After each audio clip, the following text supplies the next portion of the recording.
genocidio yugur, genocidio musulmán, genocidio cultural. Unas palabras bastante peliagudas que durante años han estado plagando el discurso anti-China, sobre todo en Occidente. Hoy vamos a hablar de ello. Buenas gente, bienvenidos a Recorriendo Hong Kong. Yo soy el señor Conejo y hoy lo que vamos a hacer es hablar sobre los campos de concentración, campos de reeducación, depende de quién le preguntes, que existían en Xinjiang desde el año 2014 hasta el año 2019. La existencia de estos campos es innegable. China lo mantuvo oculto durante mucho tiempo, hasta prácticamente 2018, pero bueno, sí es cierto que no se puede negar que existían unos campos donde se metía a población de la raza yugur, de la etnia yugur, perdón, de la religión musulmana, para hacer cosas con ellos. Las preguntas que hay que contestar, creo yo, son cuánta gente estaba en esos campos, qué se hacía con ellos, por qué y cuáles fueron los resultados.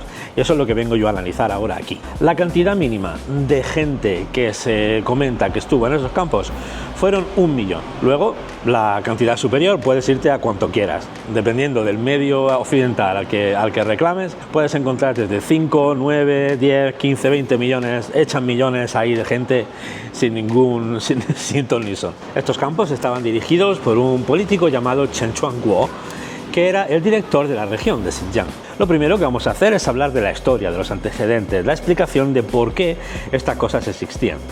Bien, vamos a empezar el año 1950 hasta más o menos el año 2014-2016. El conflicto en Xinjiang con China viene básicamente por 3 vertientes. La primera es el tema de la etnia.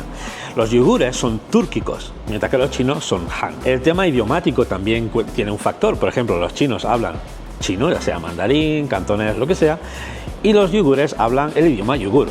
Y también el tema de la religión. Los chinos en su gran mayoría son budistas, aunque actualmente cada vez hay más cristianos también, y los yugur son árabes, son islamistas, son del Islam. Empezando en 1950 hasta 1970 hubo una migración bastante grande de chinos Han yéndose hasta Xinjiang. Esto es en un proceso para significar la zona, es decir, hacerla más china y no tan diferente, ¿no? La población de Xinjiang lo responde con unos cuerpos, con unas actividades independentistas que además están apoyadas por Rusia. En 1980 China decide, para que sea un crecimiento económico de la región, empezar a explotar los recursos naturales que hay en Xinjiang. Esto se recibió bastante mal por parte de la población porque pensaban que lo percibían como una violación a su independencia, a su autonomía. En 1990 existe el levantamiento de Kashgar, que es una ciudad en Xinjiang, que es un levantamiento violento que al final es sofocado por China. En 1997 China empieza a ejecutar a varios de los independentistas. Esto, por supuesto, hace que ocurran manifestaciones y más problemas, hasta que llega el incidente de Guya, que es otra ciudad. Aquí hay un enfrentamiento contra el ejército de China y se cierra con 9 muertos por parte del ejército de China y 100 por parte de los independentistas. Ese mismo año los independentistas yugures hacen 2 atentados contra autobuses llenos de Han, de chinos, y incurren en unas 70 muertes. Esto ocurre en Urumqi. En Urumqi también hasta 2009 hay varios atentados contra los Han, de los yugures hacia los Han, que incurren en unos 200 muertos Han. Ese mismo año, en 2009, también tenemos el incidente de Shaoguan, donde un grupo de yugures violan a una trabajadora de una fábrica china. Ella le informa a sus amigos, a la gente del pueblo, y se enfrentan un grupo de chinos Han contra yugures. Esto se cierra con 20 muertos por parte de los yugures. Y ya, sin esperar mucho más, entre los años 2009 y 2016 empieza a perfilarse, empieza a crearse una política antiterrorista en China para atajar el problema que había en Xinjiang, porque entre esos años hay otros ataques terroristas. Hay uno en 2011 en Yotan, hay uno en 2014 en Kunming y hay 2 más en Urumqi, uno en mayo y otro en abril de 2014. Estos ataques acaban con decenas de muertos, todos de la etnia chino-Han.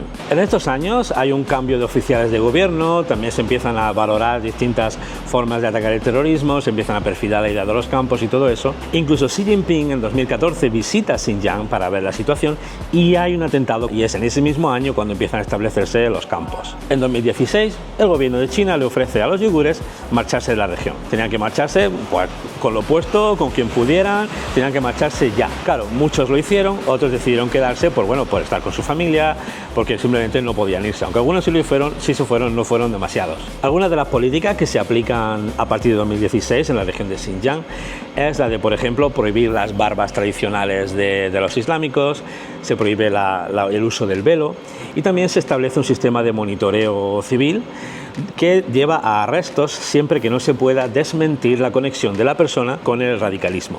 Hay un montón de arrestos, se arresta bastante gente y no tienen un juicio propiamente dicho, es decir, se meten en los campos sin haber pasado por todo el proceso legal que debería haberse pasado. Bien, pues ya tenemos la base, ya sabemos de dónde viene el terrorismo islámico en China, ya sabemos cómo China ha intentado atacarlo, ya tenemos los campos establecidos y ya empieza a ingresar la gente. ¿Qué ocurre en esos campos? Bueno, pues es difícil saberlo en realidad, porque el sistema legal chino es bastante oscurantista, así que simplemente tenemos que comparar las narrativas que hay desde los medios occidentales y los medios chinos, y también un poco intentar ver la situación del país, la situación de los alrededores, para intentar sacar nuestras propias conclusiones.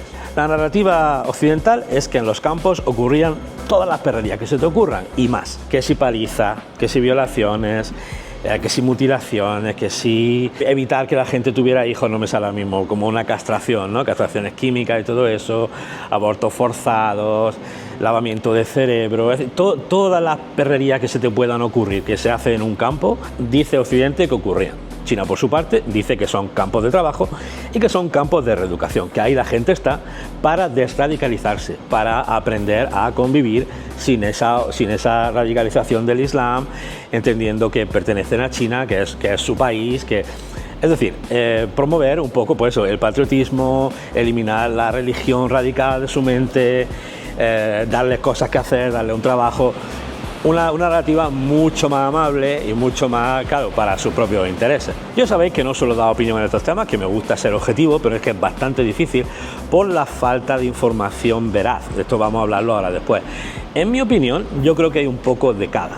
Yo no creo, y tengo mis argumentos para decir que no fueron campos de exterminio, ni muchísimo menos, y tampoco creo que sea algo tan endulzorado como dice China. Yo entiendo que en ese contexto de un campo donde hay oficiales, policías, hay gente mala, hay gente con la que tiene un conflicto étnico, gente a que tú no le gusta y ellos no te gustan a ti, entiendo que pueda darse abuso, entiendo que pueda haber violencia con los oficiales, entiendo que pueda haber restricciones severas, entiendo que pueda haber cosas desagradables. No creo que sea tanto como la narrativa occidental dice, porque además la narrativa occidental con China ya hemos visto varias veces que está muy exagerada, muy secada y mienten bastante. Pero bueno, vamos a seguir. Algo que también se argumentaba de que estos campos estaban formando parte de un genocidio uigur era la destrucción de las mezquitas. Claro, tengo aquí unos números. En China, en total, había unas 39.000 mezquitas, son bastantes. Y en Xinjiang estaban 25.000 de ellas. De estas 25.000, fueron 16.000, no se sabe muy bien. Algunas fueron destruidas, otras fueron abandonadas, otras fueron remodeladas, pero fueron afectadas de alguna forma. A mi forma de ver, eran mezquitas que estaban atadas a ese tipo de islamismo radical y que estaban provocando problemas de terrorismo. ¿Y por qué digo esto? ¿Por qué no es un genocidio de los islamistas? ¿Por qué no es un genocidio del Islam? Porque en China existe también otra etnia, que también son islámicos, que son los Hui. Y esos no han tenido problemas de ningún tipo, ni ha habido ningún tipo de represión contra ellos, ni nada. Y el resto de mezquitas en China tampoco se han visto afectadas. ¿Por qué? Porque no tenían nada que ver con el problema que había en Xinjiang, mientras que las otras yo entiendo que sí. También se argumenta que hubo en Xinjiang una caída de población bastante gorda. Dependiendo de la ciudad a la que mires, se puede entender entre un 10% y un 60%, lo cual es un margen excesivamente grande, me parece a mí. Lo cierto es que China, el resto de China, sí, también tuvo un descenso poblacional, pero solo de un 4%, así que hay por ahí cierto desnivelaje. Este descenso de población, tanto en China como en Xinjiang, se utiliza como argumento para favorecer el tema de que si hubo abortos forzosos, esterilizaciones, todo eso. A mi entender, también se puede achacar mayor parte de ello, a lo que ha pasado en el resto del mundo. La gente tiene menos dinero, la gente está más centrada en sus propias cosas, en sus propios viajes, en sus propias vivencias como pareja, y ya todo el mundo tiene menos hijos. Entonces, si entiendo que una parte de la población grande de Xinjiang estuviera en campos, afecta al crecimiento de la población, pero entiendo que también hay otros factores que cuentan. Bien, pues ahí estamos desde 2014-2016 hasta 2019 con esto ocurriendo, y hay dos vertientes. Como hemos dicho antes, la versión occidental está diciendo que hay un exterminio, y la versión china están diciendo que están favoreciendo la integración social de lo que eran islamistas radicales. Bien, entonces ocurre que la ONU hace un estudio y decide que sí que están ocurriendo crímenes de lesa humanidad en China, pero no un genocidio. Esto además ocurre que la narrativa occidental empieza a cambiar. Empiezan a llamarlo primero un genocidio yugur, luego empiezan a llamarlo un genocidio cultural, y van cambiando la retórica según se van descubriendo cosas. En la ONU, 39 de los países muestran crítica y se oponen al plan de China, y 45 se muestran a favor de la política que China está implementando en Xinjiang. Curioso. No es hasta 2018 que China finalmente hace un reconocimiento público de que los campos efectivamente existen y que tienen a gente allí dentro. Bien, en este punto lo que yo quiero hacer es una comparativa entre argumentos que se estaban utilizando desde Occidente, mayormente Estados Unidos y su esfera, y China. Vamos a ver primero los argumentos americanos, los argumentos occidentales. Bien, el primero de ellos, la persona más vocal sobre este tema y el que lo empezó todo prácticamente, es un hombre que se llama Adrian Zenz. Este es un hombre que era el jefazo de todo este tema, de todo el tema de la propaganda anti-China, de toda la información de los yugures, de los reportajes, de los estudios, todo eso. Bien, si luego tú te vas a ver quién es esta persona, vas a encontrar que es una persona hiperreligiosa, cristiana por supuesto, y que además él mismo dijo que tenía la misión sagrada de acabar con el comunismo. Es decir, es una persona que tiene un sesgo mental y un sesgo ideológico bastante fuerte. Él también empezó a comentar sobre la extracción forzosa de órganos de yugures para trasplantes en China. Este es un tema del que yo no he logrado encontrar suficiente información factible como para comentar. Así que es un tema en el que no me voy a meter porque no logro encontrar cosas que me hagan pensar una cosa o la otra. También tenemos las cacareadas imágenes de satélite. En teoría se estaban buscando esos campos por la región de Xinjiang mediante vista por satélite.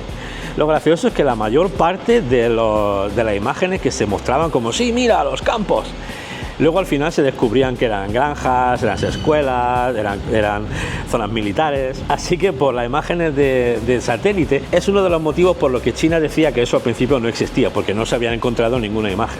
Hay también muchos testimonios de supuestos yugures escapados de Xinjiang, pero que la mayoría son residentes en Estados Unidos, y de los que además no se ofrece información personal. Entiendo que por su seguridad y todo eso, pero si no me dices quién es la persona que está hablando, puede ser cualquiera. Y sobre todo si es por ejemplo, hay cuerpos legales en Occidente por la liberación de Xinjiang, hay cuerpos independentistas a favor de la independencia de Xinjiang que viven fuera de China. Entonces también es muy probable coger a gente de esos círculos, gente de esa etnia que viven en otro sitio y que nunca han sufrido la situación en Xinjiang para decir lo que quieran. Entonces no me parecen unos testimonios fiables la mayoría de ellos. Occidente también hablaba de la eliminación de la cultura yugur en escuelas. Esto no es cierto porque sí, al principio, antes, sí que podían dar educación solo en su idioma, en idioma yugur, pero como ocurre con las iniciación, China pretende que toda China esté unificada y en el tema educativo, por supuesto. Entonces, China puso que se diera clase y que se estudiara también en chino y en yugur. Existen los dos idiomas en la educación. Entonces, no se está eliminando, y mucho menos la cultura de Xinjiang no se está eliminando ni de lejos. Por último, se me ocurre el tema del mestizaje. también se hablaba de que los Han no tenían que ir a Xinjiang, de que el mestizaje de familia era malo y de que estaban intentando eliminar la cultura mezclándose con los Han. Y eso me pregunto yo si ese argumento no vale para el resto del mundo. Es decir, los chinos no pueden ir a Xinjiang a formar familias porque están eliminando la cultura y eliminando la etnia, pero luego en otros países, yo qué sé, en España sí podemos tener a inmigrantes árabes, en Estados Unidos sí pueden tener inmigrantes negros, en Francia sí pueden tener inmigrantes de Siria. Y eso sí, eso no hay ningún problema con que se mezclen y eliminen la cultura del sitio, que no lo digo yo, es el argumento que estaban usando ellos. Para mí realmente no hay ningún problema, el mestizaje está bien, las culturas evolucionan, las culturas crecen, todas las cosas cambian a lo largo de la historia y no pasa nada, pero si estás en contra de eso para un sitio, tienes que estarlo en contra de otro.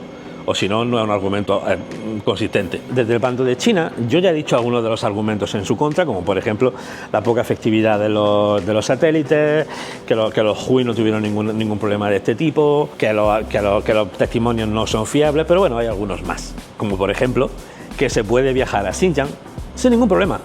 No hace falta ni siquiera un visado. Hoy día, y antes también, tú podías ir a China, podías venir a China de turista e ir a Xinjiang. El único permiso que tenías que pedir era para algunas zonas, para algunos monumentos, para algunos sitios históricos, que sí que piden como una entrada, ¿no? Un permiso para ir a verlo. Pero tú puedes ir a la región, ir con la gente, hablar con la gente, comer allí y verlo todo sin ningún tipo de restricción. ¿En qué lugar que haya habido un genocidio, algo así se puede hacer? Que haya entrada libre de cualquiera.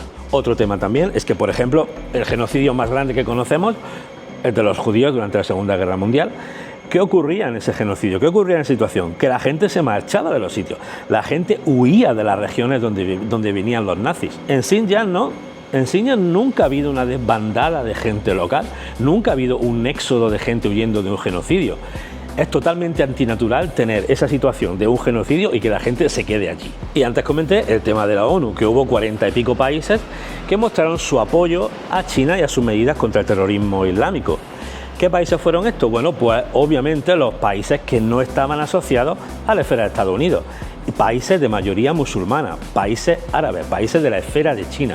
Por deciros algunos: Egipto, Arabia Saudí, Qatar, Tayikistán, Sri Lanka, Filipinas, Laos, Camboya. Todos estos países se mostraron a favor de cómo China estaba atajando el tema del terrorismo.